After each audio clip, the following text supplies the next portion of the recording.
नमस्कार बच्चों, मैं आपकी हिंदी की अध्यापिका सरीना आज आपको करवाने जा रही हूँ क्रिया विशेषण। क्रिया का अर्थ होता है काम और विशेषण का अर्थ होता है विशेषता बताने वाले शब्द। अर्थात ऐसे शब्द जो क्रिया की विशेषता बताएं उन्हें कहते हैं क्रिया विशेषण।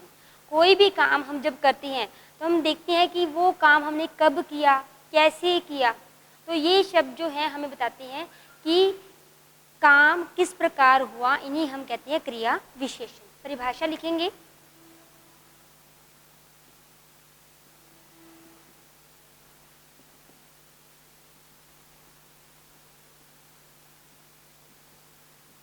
जिन शब्दों से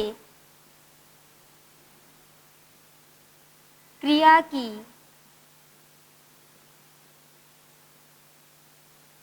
विशेषता का बोध हो, बोध होता है ज्ञान, बोध हो, उन्हें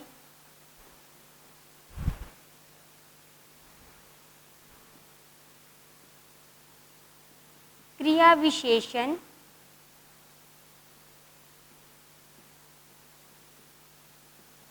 कहते हैं। जैसे दादी धीरे धीरे चलती है, दादी धीरे धीरे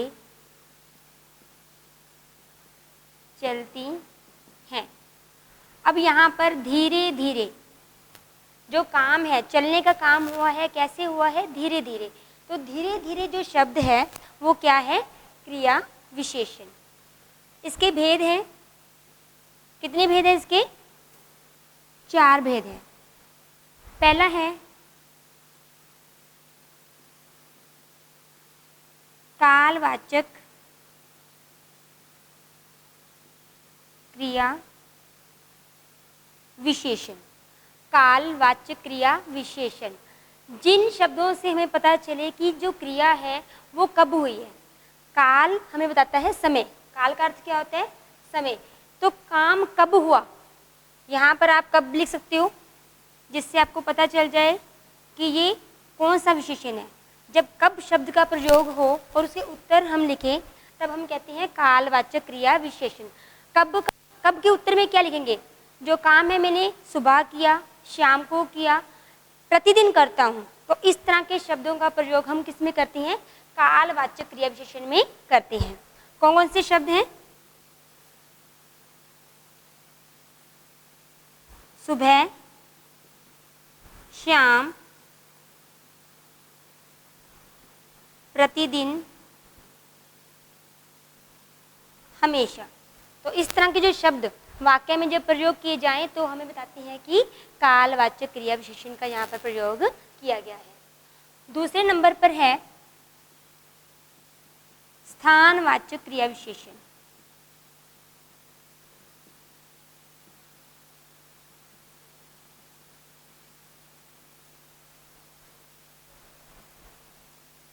अब जब हम कोई भी कार्य करते हैं तो उसके लिए हमें सबसे पहले स्थान जो है वो नियुक्त करना पड़ता है, स्थान देखना पड़ता है कि किस जगह पर काम हो।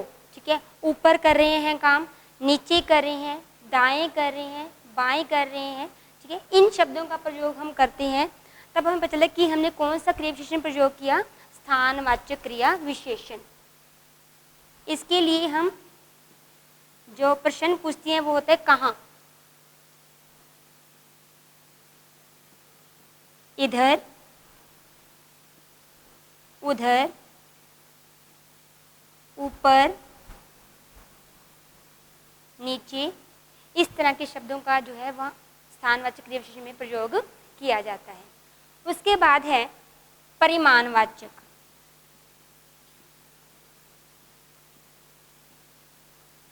परिमाणवाचक क्रिया विशेषण। परिमाण का अर्थ होता है माप तोल करना। हम कोई भी कार्य करते हैं तो देखते हैं कि हमने काम कितना किया, कितनी मात्रा में किया। थोड़ा सा किया, बहुत सारा कर लिया, खत्म कर दिया, किस प्रकार आपने काम किया, ठीक, कितनी मात्रा में किया। तो जब कितनी मात्रा आ जाए, कितना काम किया, तो वो होते हैं परिमाणवाचक क्रिया विशेषण। कितना किया, कम किया है काम, ज्यादा किया है,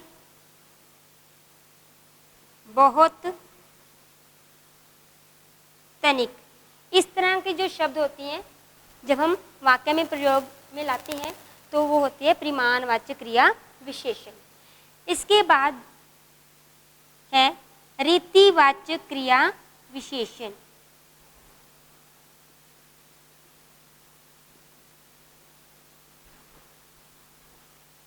रीति का अर्थ क्या होता है? रीति का अर्थ होता है तौर तरीके कि जो कार्य है वो किस प्रकार किया गया है, कार्य करने का ढंग क्या है। रीति अर्थात तौर तरीके, किस प्रकार काम हो गया, अचानक से हो गया, ठीक है, अचानक, फटाफट,